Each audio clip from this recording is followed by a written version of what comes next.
Welcome to Power for Living, a broadcast brought to you by the Orchard Knob Missionary Baptist Church, located at 1734 East 3rd Street in the city of Chattanooga, Tennessee.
Come on, let's give God another hand clap of praise.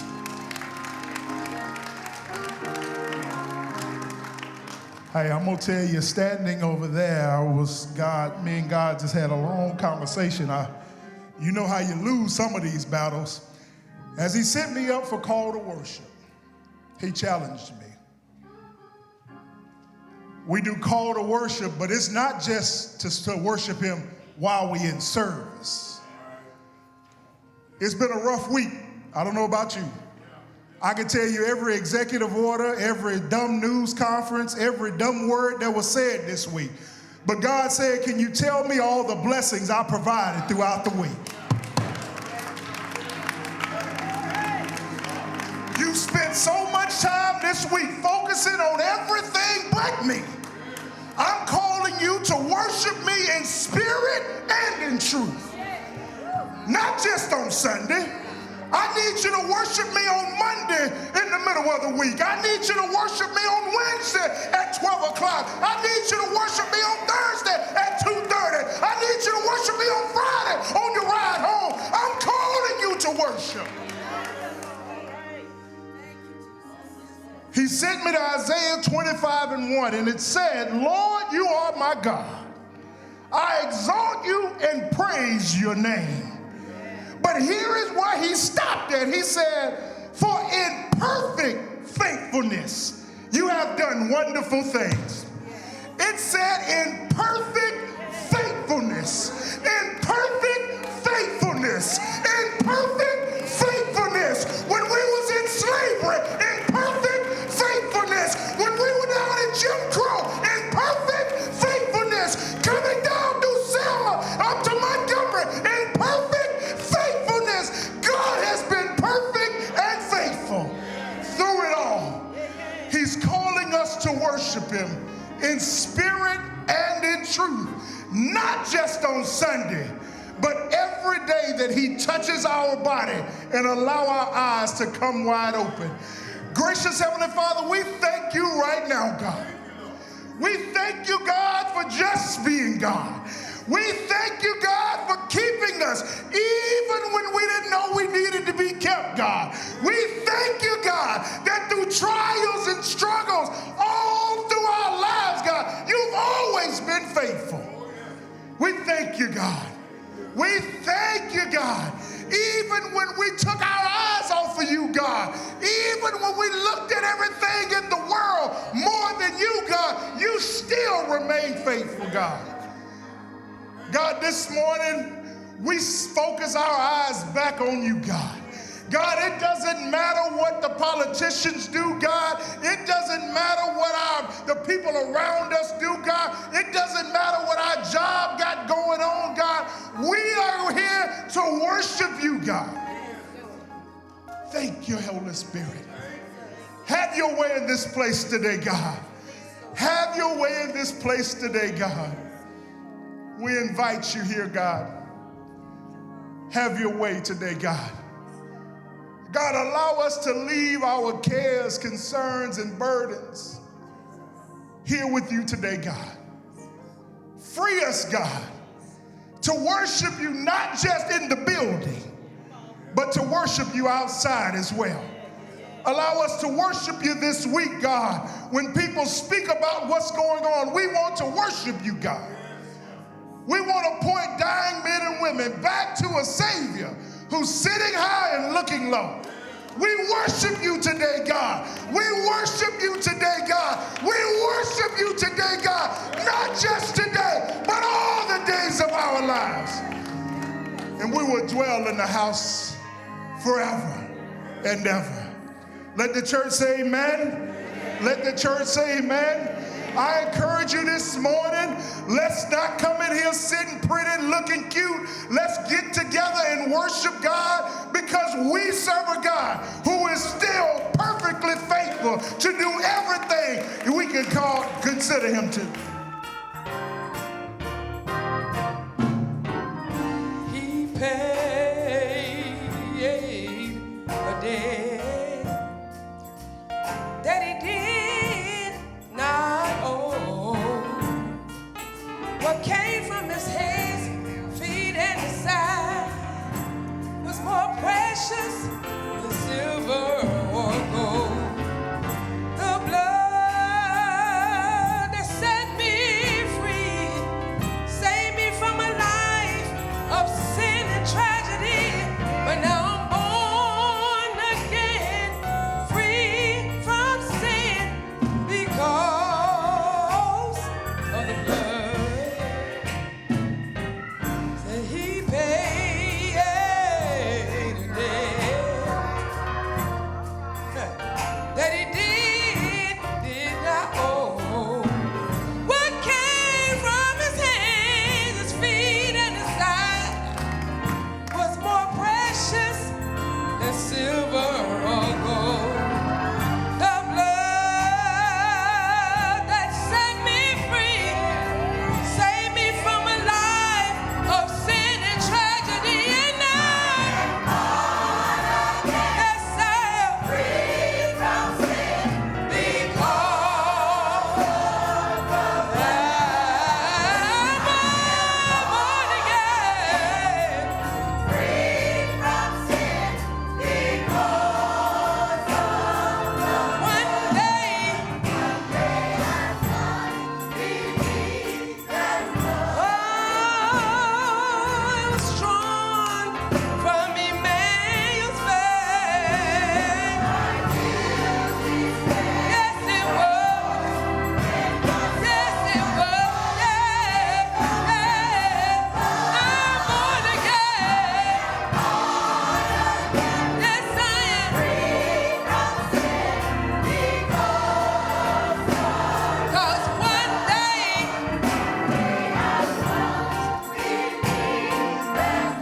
If you rest on your feet as we go into the Word of God today, Psalms 137. Psalms 137. I want to give a big shout out to our 412 ministry and our culinary ministry for our soul food dinner and presentation from our youth on this past week. Thank God, can we not celebrate each of them in a marvelous job on this past Wednesday. I want to commence reading verse number 1 of Psalms 137. This morning I'm reading from the King James Version. The King James Version. By the rivers of Babylon, there we sat down. Yea, we wept when we remembered Zion. We hanged our harps upon the willows in the midst thereof. For there they that carried us away captive required of us a song, and they that wasted us required us mirth, saying, sing one of the songs of Zion. How shall we sing the Lord's song in a strange land? You may be seated in the presence of the Lord.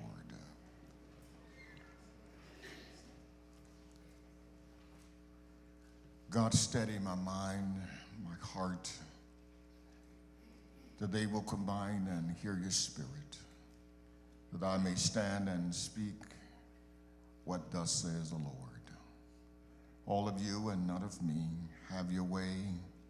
Holy Spirit, breathe afresh on us in this moment. In Jesus' name, amen. I want to tag this text today with the words of the text. That's in verse 4, singing in a strange land. Singing in a strange land. In our text today, we find some riveting words penned by an unknown author. This particular Psalms chronicles the painful reflections of the children of Israel during the years of Babylonian captivity. Scholars debate whether or not it is at the beginning of captivity or if it is at the conclusion of the days of being in Babylon. I won't take my time today to enlarge upon whether it was the beginning or the end, but I want to seek to further answer the rhetorical question that is being raised in the pericope, and that is, how can we sing in a strange land? It is in this particular Psalm, 137, that the author puts pen to parchment and begins to speak to those excruciating and painful moments in the life of the children of Israel. But not just in Israel's life, but in our present day life, concerning when life throws you a curve. David Jeremiah has this wonderful book entitled The Bend in the Road. What happens when you face unexpected moments and circumstances that you did not anticipate coming? What do you do when challenges and difficulties show up out of nowhere? When you are surprised by the unthinkable? How do you handle it when the familiar has been ripped away and you find yourself in unfamiliar territory? How do you go on when it is not clear where to begin or even if you should begin at all? How do you move forward when the heartbreak of the recent past is so fresh in your sensory register? How do you go on when the grass continues to wither and the flowers continue to fade and hope is hanging in the balance? I would suggest that the writer of Psalms 137 offers us a moving strategy for how to move on in the face of unprecedented change. With all that is happening in our world, including the privatization of government, downsizing, my brothers and sisters, most of us are watching from the balcony as a strategic move is being made to ensure that essential government services are handed over to the private sector or cut entirely.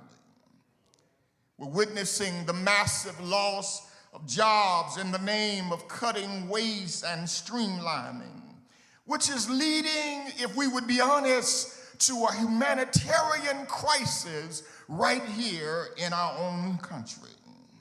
A crisis that is reaching beyond the border, but extends to boardrooms and bedrooms in local communities and neighborhoods where people are already dealing with a Holocaust effect of injustice, inflation, and not to mention the virus of greed and apathy. We're witnessing decisions that are being made daily that will severely impact the lives of everyday citizens like you and I. However, it is here in Psalms 137 that the psalmist recognizes and helps us to understand that even in our present situation, this is not a new movie. This is a remix. This is a remake of the past. And let's explore this pregnant pericope because it allows us to see some things here that's happening, because what is happening, how do we deal with things that are happening that's turning our world upside down?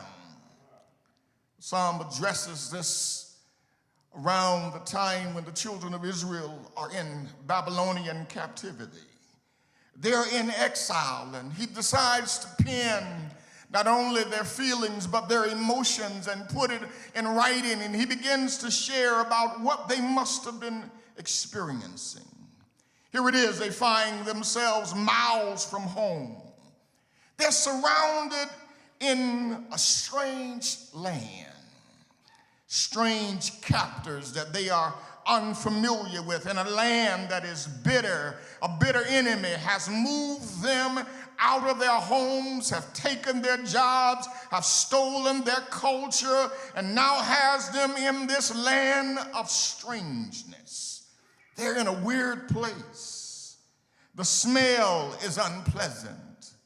The worship is cold and stoic. The language barriers present new challenges on every front. The music is unbalanced. The behavior of the natives is unsettling, and the love is cold. It was a time of social unrest, economic uncertainty, fear-mongering, disruption, political posturing, and a time of great loss without the coping skills to even commence or to give themselves the right to start grieving. Many of them are going through what is called anticipatory grief, not knowing if they can start now or in the future based on what they feel will happen. They are far from the peaceful shores of familiarity and the welcoming vibes of their compassionate and caring community that they had grown accustomed to. They are now in a community that no longer loves them nor welcomes them. They were in a place that had no desire for them nor for their God. They're grieving the loss of the familiar. They're battling the fear of the unknown. They're going through a serious identity crisis, trying to determine whether to go on or whether to throw in the towel. They don't know where they are. That's the Jews. of Babylon. But today, unlike the Jews, we're not in Babylonian captivity. But may I suggest to you and I that we're in a strange season. Not only that, we're in a strange land. I don't know about you, but some days I wake up, I don't know if I recognize the day in which we're living. I never thought I would dream of seeing a gang activity take place on national television. My brothers and sisters, we're in a strange land. We're seeing and grieving the loss of human dignity, but also the loss of livelihoods and a slow unraveling of what we used to call a democracy. The psalmist appears to be reporting on the feelings and the emotions of the Jewish people during a severe time of need. Needless to say, like the children of Israel then, we find ourselves today in a strange land. For these Jews, the strange land was a foreign location. It was Babylonian captivity. It was mean captors for us. Our strange land may not be geographical. It is trying to navigate the unique situations that we find ourselves in today, having never been quite to this place before. We look to history. Not only to history, but we look to the Word of God in which to draw from to help us to get through this. So the question before us today, how can we sing the Lord's song in a strange land? Can we sing the Lord's song in such a challenging and delicate season like this? How can we find a new song to sing in a strange land? God is not asking us to be so brave that we are denying that what exists is existing. He is not asking us to pretend like we're not bothered by what we're facing. God is not asking us to throw in the towel. He's not asking us to look the other way. He's not asking us to bury our heads in the sand and say we're not bothered by what's going on in this world at this present time. My brothers and sisters, it is unsettling. But God is not asking us also. He's not asking us not to remain silent. For silence that springs from the fact that we are in despair and confused. He's asking us to stand and to sing the Lord's song in a strange land. I know many of us are feeling like we're in that strange place, and God is still asking us. What is he asking when he says sing in a strange land? The children of Israel were being asked to pretend, to act like what you're going through, to act like Babylonian captivity is a good place, to act like you like what's going on, to act like you love being where you are, to act like you love being away from your God. And they looked around and said, how can we sing when so much is going on that's not right? We cannot entertain people and act like it's all right. My grandmama said, you don't have to smile when it's not funny, and you don't have to scratch where you're not itching. And that's all that they were saying. But when he's talking about singing in a strange land, Pastor, what are you saying? He's simply saying, how can we remain connected? How can we reach out? How can we continue the good fight of faith? Because the worst thing you can do, my brothers and sisters, is to do what some of the Israelites did, and that is to hang your harp on the willow trees. You don't want to put up your musical instruments. You don't want to close your mouth. You don't want to allow your present predicament to dictate your praise. God is too good to just praise him when things are going well. You've got to keep singing even in the midst of your darkest moments. Singing is easy when everything is going well. Some mornings when the bills are in the black, the sun is shining, and the day is beautiful, I wake up singing. But there are some mornings I wake up and the songs that I choose to sing, I begin to sing the blues. But I want to encourage you in this hour to ask yourself, how can you fight to remain connected to the power of God, to continue to focus on what really matters, to focus on what you can change, and stop fighting stuff that you cannot change. But don't succumb to this evil imagination that causes you to want to say this doesn't exist, that this is not real. Yes, it is real. It is real. Life has consequences. Decision has consequences, and we have to live with the consequences, but you don't have to remain silent. Can I stop by to tell you today, you have no right to remain silent when you are being treated in an abnormal way. Your voice should be heard, your heart should overflow, and you ought to stand up and fight for what you believe in. Now, I know that there was a preacher a few weeks ago that got in trouble for using the word fight, so let me be theologically correct and politically posturing. I'm not trying to say that we fight with our fists, but we fight the spiritual warfare. You know how we fight? We go on our knees and pray until hell freezes. Oh, we pray until the very gates of hell begin to crumble. My brothers and sisters, you got to know how to pray. But when you get through praying, you ought to put feet to your prayer. Don't just get up and pray, but get up and say, I finished praying. Now I go and do something about what I just got through praying about. So watch.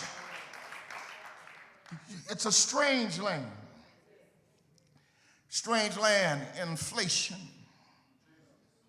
Strange land, the cost of just basic items like bread,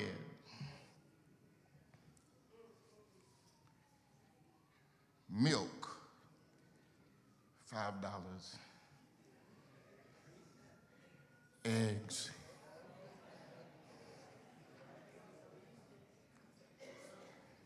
you bought them if you can afford them. 8. House prices 40% higher. So much unaffordability. Things that we previously managed with ease, now we struggle to understand. Supply chain disruptions affecting everything from food to price hikes because of the shortages of food and basic needs. Folks are now looking for part-time work just to manage the lifestyle that they were living on before this epidemic. Not only that, finding it hard to have stability on the full-time job and then can't afford the benefits that allows them to have insurance to take care of their own family. The anxiety and depression is out the roof. The stresses of not knowing what's going to happen next. And then watching the bullying and the discrimination and the social isolation and economic pressures and the uncertainties of what is leading to mental health challenges far and near. People are finding it harder to cope with the daily stresses and to maintain a work-life balance. We're in a strange land. Strange land when the government has become unrecognizable to the people that it is supposed to serve. It's a strange land when the very system that was supposed to serve the public is now working against them. For the systems that were in place that have been there for years, now we watch when leaders begin to ignore the rule of law, manipulate and processes and suppress freedom of speech. People feel alienated in their own country and in their own communities. Unrecognizable place. It's a strange land. This new and strange land demands a lot from us. So the children of Israel are lamenting, they're crying, they're asking, how can we go on? How can we act like things are normal? And then they begin, how can we sing the Lord's song in the midst of so much devastation? You've destroyed our temple. You've affected our worship. You robbed us of our language. You have us in a place where we don't understand where we are. And now you're asking us to sing one of the songs of Zion, and they were believing that the only way they could sing was they had to be in the temple in Jerusalem. My brothers and sisters, if the only place you can praise God is in the church, then you are in a strange land. You need to know, I don't care what your bills look like, I don't care what the government looks like, I don't care what is working for you or against you. You got to understand that the Bible declares that no weapon formed. Don't get mad. The weapon has formed. We see the weapon has formed. But guess what? You need to look up the latter part of that text where it says, it shall not prosper. It shall not work for the better, because God said, I'll use it and I'll work it for your good. But you got to learn how to keep singing in a strange land. Let me quickly get out of here. First thing, if we're going to sing in a strange land, is that we must refuse to let the pain of our circumstances silence our praise. The Israelites refused to deny their pain. That's what I want to encourage us to do today.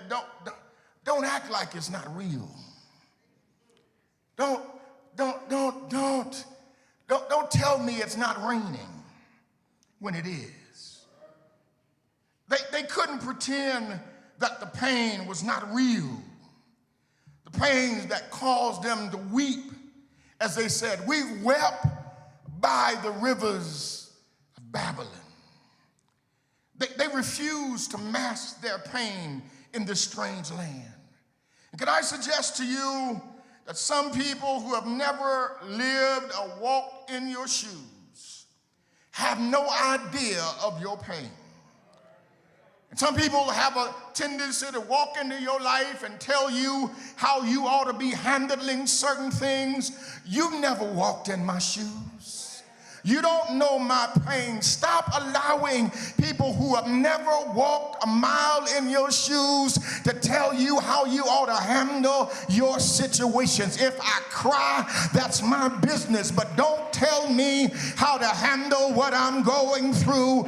I know what pain feels like, and if I decide to cry, let me grieve the way I grieve. If you grieve differently, that's you, but I don't want anybody telling me it ain't real when it is. And so here it is. It is not normal, my brothers and sisters, to be in pain and deny it. It's not normal to create a crisis when there is no crisis. It's not normal to turn a blind eye to the needs of the vulnerable, to let personal gain outweigh the collective good of the whole. It is not normal for men and women to exploit and neglect those who have entrusted their confidence into you. It's not normal to live with the constant fear of the future. Everyone deserves to go home and to go out daily and to live a life to have some peace and feel that they are safe as they go to and from work and to and from play. It's not normal to have to understand and to fight whether or not you're going to have a job the next day over foolishness. We are in a strange land.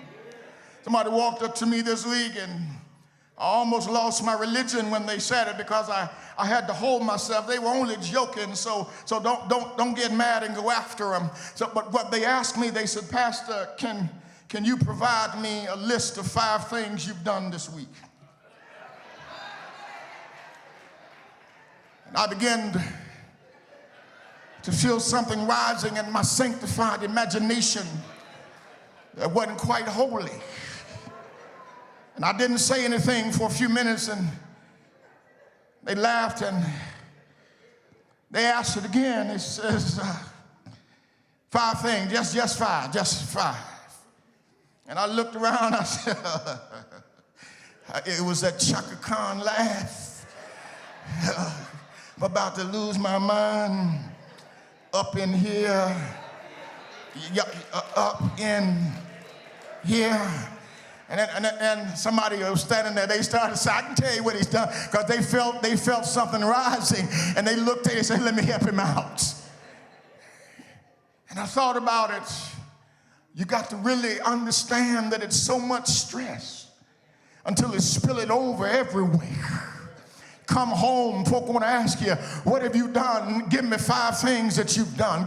You get up and go out, and 5 things you've done. My brothers and sisters, can you not know that some of us do more before most people hit their feet on the ground? We've always had to rise early and stay up late. So you ought to thank God that you answer to the King of Kings and the Lord of Lords. And if God be for you, I don't care what else comes against you, you gotta continue to sing. Just start singing. I know the Lord will make a way. You just gotta start singing. I will bless the Lord at all times. His praise will continually be in my mouth. My soul shall make her boast in the Lord. The humble shall hear thereof and be glad. Is there anybody here that's got a song in your heart? You ought to be singing regardless of what's going on. Somebody here today is at the intersection where pain is horrific, the nights are long, the challenges keep coming. However, you are fighting to not lose sight of the prize of the high calling. So whatever you do, refuse to let the pain of your circumstance to silence your praise. You don't have a right to stop singing. Can I suggest to you and I today what you don't want to do? I give you permission, just like the text does. The text says that the children of Israel hung their harps on the willows. They hung their harps where they could see them. They stopped singing momentarily. They had what the text calls a Selah moment. Selah is a musical note which means to pause. They pushed pause. I know over the last few months, some of us have pushed pause. But I come today to tell you to push play. You've been on pause long enough. I know you have the right to be just like the children of Israel. You've hung your heart because you thought singing was over. But I stopped by today as heaven's emergency broadcast announcer to tell you it's time to push play. It's time to get your hand off that pause button and push play, because you are about to get your song back. You are about to get your praise back. You are about to get the deliverance you've been waiting on. You're about to get your joy back. You're about to get your step back. You're about to get your laughter back. You're about to get back everything that the enemy tries to steal from you. God is about to give you double for your trouble, but you've got to come off a pause. You got to start praising him even before the breakthrough even happens, because praise him because he's on the way. Praise him because he's going to do it in spite of what the enemy is trying to do to you. I know there's some hard days. I know the nights have been difficult, but it's time to get off a pause and push play, because it's not over. God is still in charge. I heard him say, I'm for you, and if I be for you, I don't care who's against you. I almost said it this way: if God be for you, who can be against you? And am I in the right house today? If God be for you, who cares who's against you? Because if God be for you, he can do more for you than any enemy tries to stop. Secondly, if you're going to sing again, sing the Lord's song in a strange land, you got to have a moment of remembrance and reflection on our history. History is a great lesson. We must never lose sight of what the psalmist started singing. They had all of these strange songs. They would sing, if it had not been for the Lord who was on our side. And then they would move to the second chorus. Tell us where we would be. And then they would reframe it. If it had not been, somebody ought to help me in here. For the Lord, I almost get happy just thinking about if it had not been for the Lord who was on our side. I don't care whether it's suffering. I don't care whether the suffering is physical, psychological, or spiritual. I don't care how deep the scars are.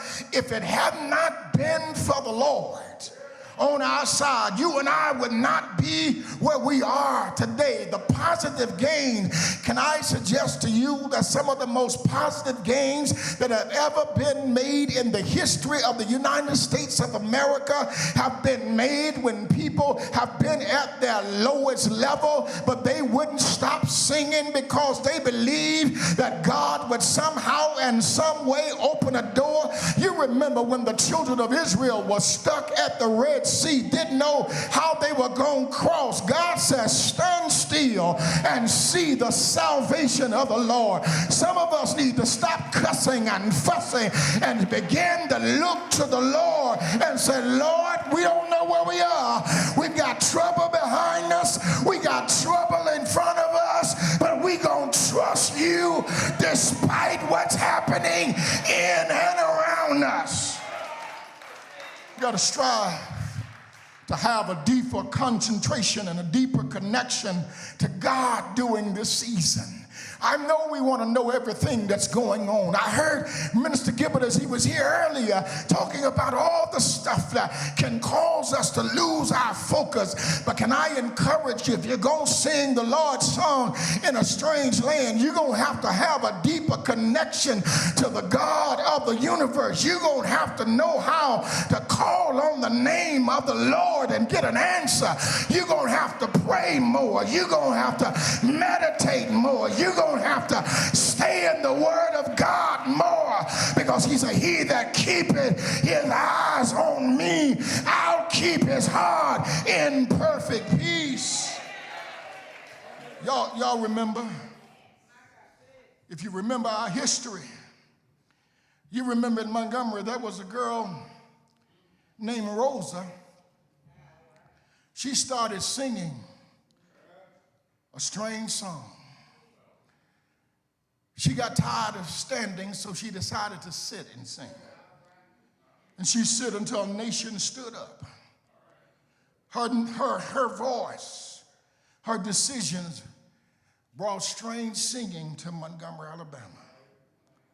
Not only that, on a bridge in Selma, when they were facing severe opposition, somebody started singing a strange song. Didn't have good grammar in it, but they started singing, ain't gonna let nobody turn me around. I don't know if y'all know how to sing it, but I woke up the other morning fired up, ready to go. And I started singing, ain't gonna let nobody turn me around. They used to sing it back then, ain't gonna let nobody turn me around. Then they said, we ain't gonna let Bull Connor turn us around. Ain't gonna let Jim Clark turn us around. Ain't gonna let the government turn us around. Ain't gonna let nobody. Can I tell somebody in here, you ought to throw your head back and say it one time and it'll make you feel better. I know you're too sophisticated for it. Ain't gonna let nobody turn me around. Come too far from where I started from. Been through too much, seen too much, cried too much, bled too much to let anybody turn me around. Old saying used to say, you can't make me doubt it. because I know too much about him. Somebody, I'm not talking about the government. I'm not talking about your lawyer, your mama, your daddy. I know too much about a God who can make a way out of no way to let anybody convince me that he's not worthy to hold on to. He's brought us too far to turn around now. This ain't the first time we've seen struggles. This ain't the first time we've seen inflations. This ain't the first time that we see the last hired to be the first fired. This ain't the last time. This ain't the first, won't be the last. But what you got to do is you got to keep singing.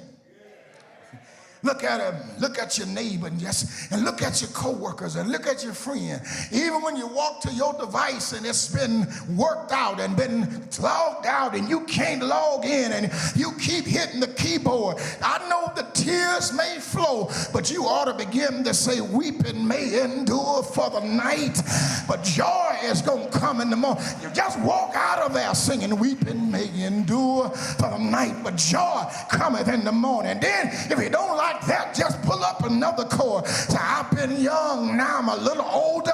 I've never seen the righteous forsaken, nor his seed begging for bread. If he did it then, he can do it now. You got to sing.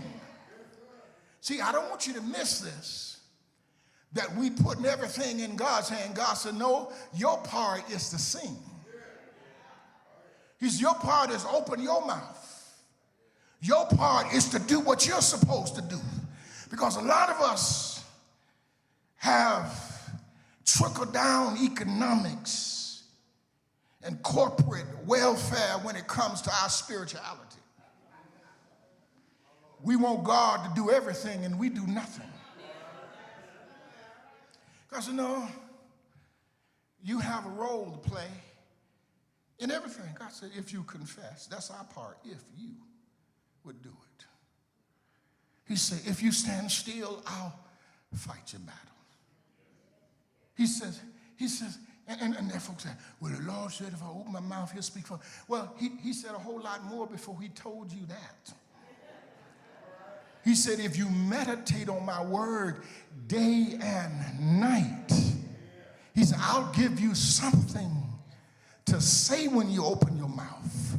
But if you ain't doing no meditating and you ain't got no word in you, you're going to have a MSNBC and a CNN word, and that word ain't worth a hill of beans. You need the word of God to keep you in times like this. I promise you that there going to be some folks showing up at the church. They ain't going to know how to sing the Lord's song, but they going to be just like Helen Cox in here this morning. They going to feel it. It's going to get good in their soul, and they going to throw their hands in the air, and they going to begin to wave them until God shows up. Is there anybody in here today that, yes, I'm in trouble, but I'm going to continue to sing and give God praise no matter what happens? I'm done. When I give you this, you need a keen awareness that God is present with us. I know we must focus in this hour on the one who can turn things around. Oh, yeah. That's who we have to focus. We have to shift the focus.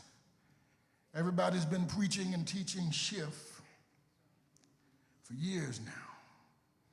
Shift. Now the shift is here. Make it. You can prosper in the face of your enemies. Sometimes you got to pray in private and watch God keep you standing in public.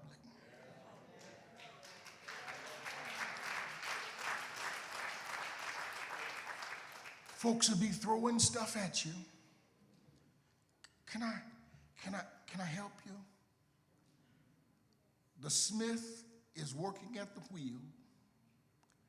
The weapon has been formed.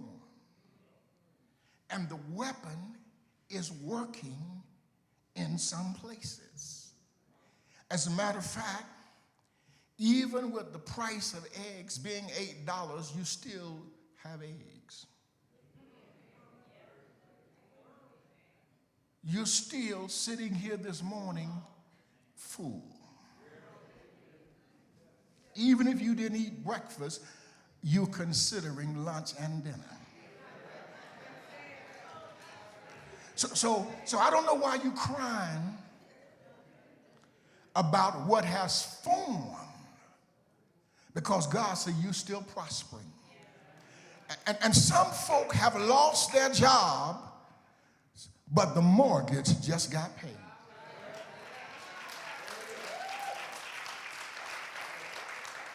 Some folk are crying, don't know how husband and wife have lost their place of employment, but they got up this morning, got the kids up, had breakfast at the table, poured a glass of milk and a glass of OJ, got out of the house, went to church, and start singing Amazing Grace. How sweet the sound that saved a wretch like me. I once was lost, but now I'm found. Is there anybody in here?